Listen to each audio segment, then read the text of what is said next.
Call Jiggy right now. 267-22-JIGGY. Yes, it is the world famous Cheeky Jaguar radio experience each and every Sunday afternoon, 2 Central, 3 Eastern. Taping this episode live on the stream at jiggyjaguar.com. We've got a really, really good guest in studio. Slade Templeton is with us. And Slade's acted like he's done this before, which is awesome. We need to have you teach a course to all the guests that come in here.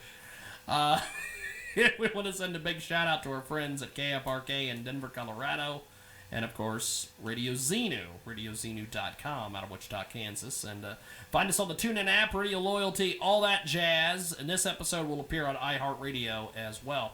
Now, Slade, you go from being all these things with all this music, and then you end up working for Sony. How the hell do you go from Hutchinson, Kansas to Sony?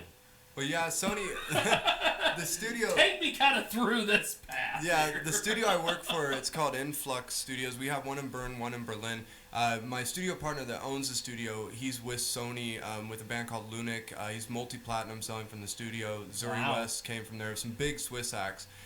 So it's something that our labels too. I run Zoe Records. He runs Sophie, based out of the studio too. That's cool. And they're both subsidiary to Sony for distribution and stuff. So it's kind of like an umbrella thing that Sony's involved, but they don't literally own the studio. My partner does. That's with Sony. But it's a world-class studio, and I work from the mastering suite too. The coolest thing is all these years of touring and producing on my own and engineering on my own, and it's built up to be able to be a really full-on record producer for other bands. So when they come in and they want that final polished product, then they come to Influx to work with us, and I can kind of get their ideas and make them into an album or act. See, I am amazed that the Swiss they and maybe you can explain this to me. The Swiss love their dance music. Yeah. But they also, and I've interviewed 2 artists from Switzerland that is this way. Apparently they like country music as well. Yeah, they have a folk thing, and I think it's because... Why do we have dance music everywhere with these 2 country guys? Yeah, they have this... telling you the truth, man, it's this mountain kind of country vibe about Switzerland on the outskirts. It's the strangest thing. Yeah, but you have to picture these people up in cabins living in the mountains, right? And they're like sitting there taking sleds to work and shit. Really? Well, not that far, but close. Close. I mean, I had this That'd girl. be awesome. Yeah, this girl I know from there. She's a chocolatier. I'll get Ross Long and his helmet cam, and he'll go over and ride his 3-wheeled bike around in Switzerland and catch the people with the sleds. Well, yeah, I know this girl's a chocolatier. She works at a chocolate. She makes chocolate, right? You think of Switzerland chocolate. Of course, she works at a chocolate. She's from the mountains, and she said when her mother. Every single stereotype. Slade's gonna confirm it today. And then they love cheese. No, of course. No, but she literally lived in the mountains in a cabin, and she said when her mom was having her, she took a sled to the hospital. I'm amazed. Yeah, probably eating chocolate on the way down too. So you're engineering, you're doing all sorts of things. You're making stuff happen. We're gonna get into that here in a little bit. I want to finish up on this tour situation. Yeah. You go out on tour. What I've worked with all sorts of different touring bands. We've interviewed all sorts of touring bands.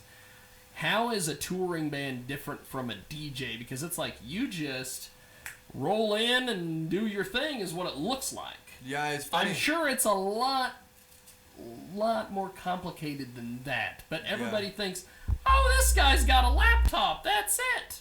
He's an idiot. He's not got 4 guys that's got instruments. But it's like, I got news for you. Yeah. No attitudes and egos with the one guy with the laptop. Yeah, no, I mean, in the last 5 weeks, I've done 32 flights. So that's the first difference. Wow. Yeah, you're not so much city to city, but more country to country. They fly you out. I come from a rock background. Yes. I know it takes a grind to do the band thing. So I do not take it for granted that I am paid as a princess to push play for an hour. So you have probably seen that meme on Facebook and social media of the crowd And then there's the one DJ that says, "Come stare at the back of my laptop." Yeah, pretty much. I mean, okay, like I said, I'm not going to be... You're that mean. Yeah. No, the thing is, though, it takes a true talent to produce the music. Well, yeah, and that's the thing, is that you guys are up there and we actually making stuff and we're happen. DJing. We're DJing. Our track selection is very crucial. The way that we mix and make everything seamless and work together is very crucial. Like I said, I come from band background, so it's not as intensive as far as playing a guitar or something. Four guys, guitars, attitudes. It's we got to load in at 3:45. It's its own monster. We got to be on stage at 7. It's its own monster. But I'm telling you, if you're with a band, it's a lot more comforting to have 4 people around you than flying in an airport. I literally live in airports for the last 8 years, you know? By myself. Wow. So I mean. So you've seen it all. Yeah, I've been over 40 countries, sitting there by myself in airports. So I mean, it's now, do you being in an airport by yourself, as you say, do you often see your EDM and electronic dance brethren come through the airports too? Yeah, in fact, I've been at airports. One time I was with my boy Lazy Rich, which he's a big EDM guy, and he happened to be in San Diego too, and we end up at the airport at the same time, so we grab lunch. And I mean, this happens a lot. You do. Okay. And especially with festivals, okay? And I was just in Calgary, Canada, and they had a festival going on that I was actually doing an audio lecture at. Some of the tour I did audio lectures about engineering. Yeah. And I was coming in, there's 4 different bands on the plane. And then I'm landing, and then when I'm leaving, there's like 3 bands on the plane, you know? I mean, so there's musicians. Forget about snakes on a plane. Yeah, exactly. Bands on a plane. Yeah. No white snake. That's right. Then it would have been irony. Thank you. Thank you, sir. You get a gold star. Yeah. Now with all the bands and with doing everything that you're doing, when you're in these airports, the hell are you doing?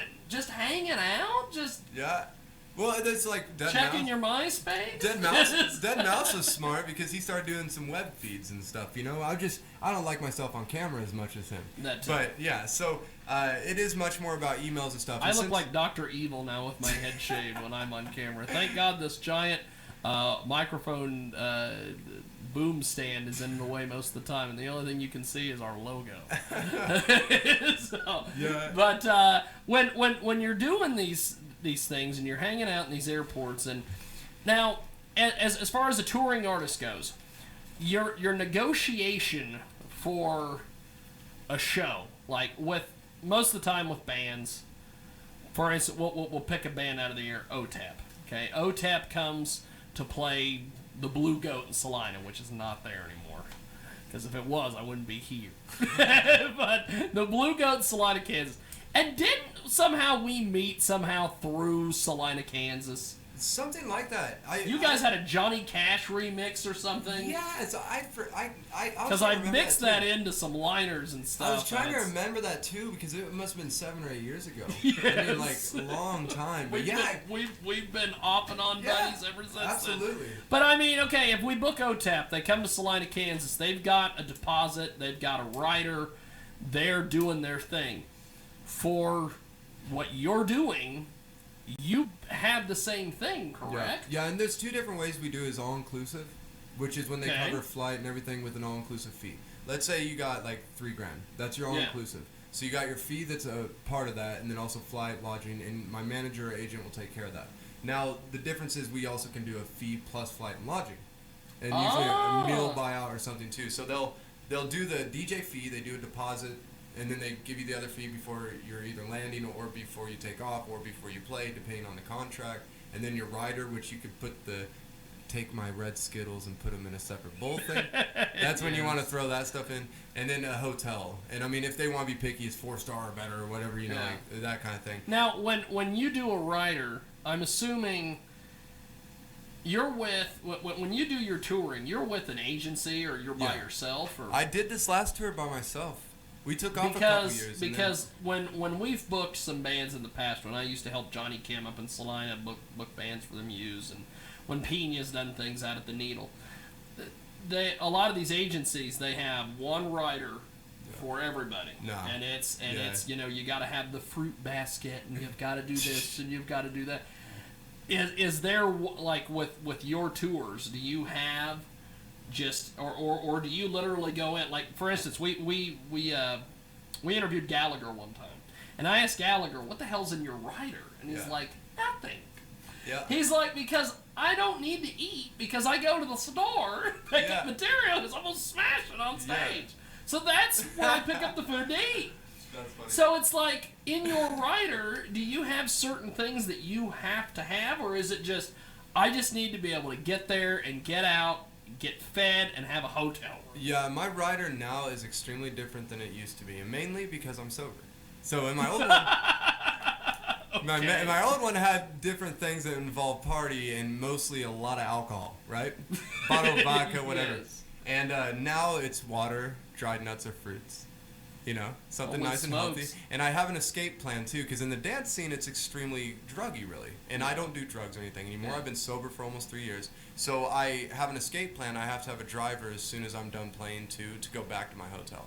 So I mean, it's little things like that. You sound like your rider would be similar, and I think you know this guy, Ian, who's a drummer here in Hutchinson. Yeah. It sounds like similar to something he would require. Yeah, I've actually... Water and some fruits and nuts. I don't need anything That does sound else. like him. He's a real simple guy. That sounds like him. Yeah, no, I've actually collabed with him on That's Prime cool. Vessel a long time ago. That's we did some cool. drum tracks on Selfless album. So That's really he's cool. a great guy, man. Long-time friend. Long-time friend. Yeah. Now, touring, going all over the planet. What is the? I guess. What is the touring like? Do you wait for people to schedule with you? Do you have someone go out and try to make it happen? How does this work? Well, it's always been people come to us.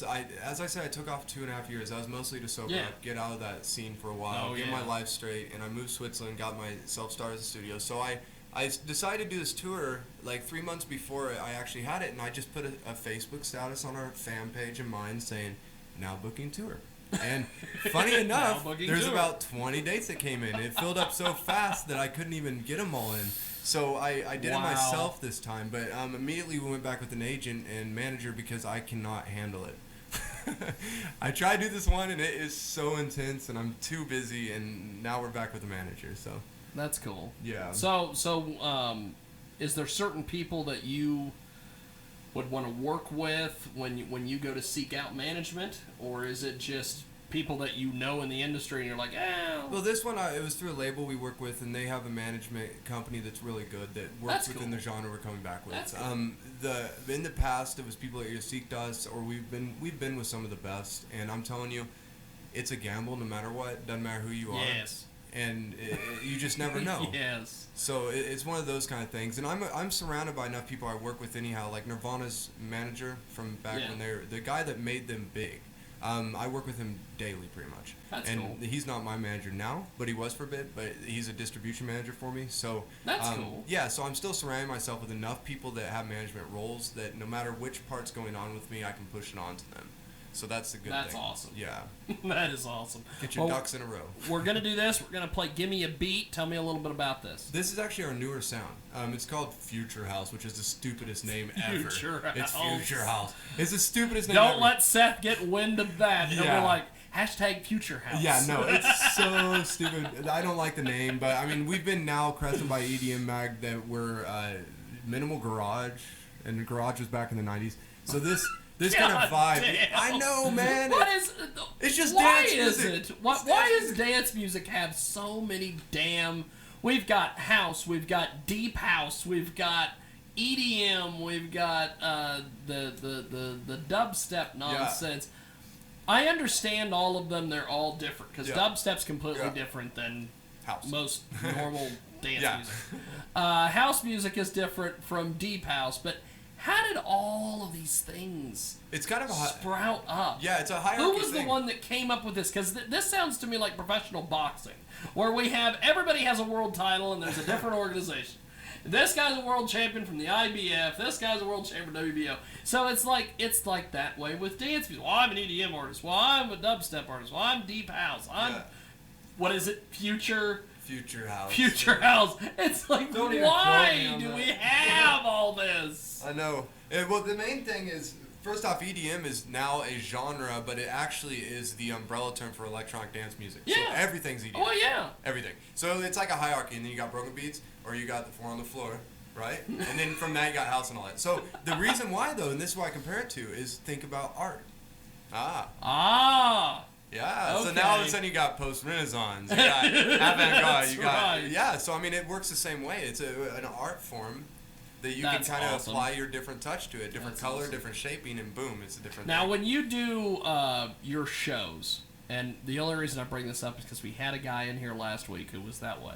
He's got the turntables, he's got the beat mixing, he's doing all this stuff. You're not using turntables. No, I You're use not doing CDJs. all that. CDJs, it's the same concept exactly. It's just that turntables, they can slide and they can't perfectly sync, so there's a real art form to it. And I've messed with turntables a lot, but I will never say I'm a turntablist. I am definitely a DJ and a producer. Okay. So, I mean, yeah, and I'm not one of those kids with a sync button on a laptop either.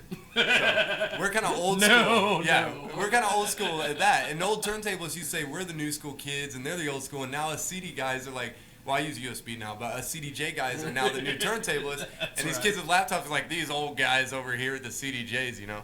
So, yeah, I feel old over here. Well, we're going to play Gimme a Beat, and when we come back, we're going to chat a little bit about engineering. I want to talk about the Sony thing, and also we're going to play Throwing Stones as we wrap up here.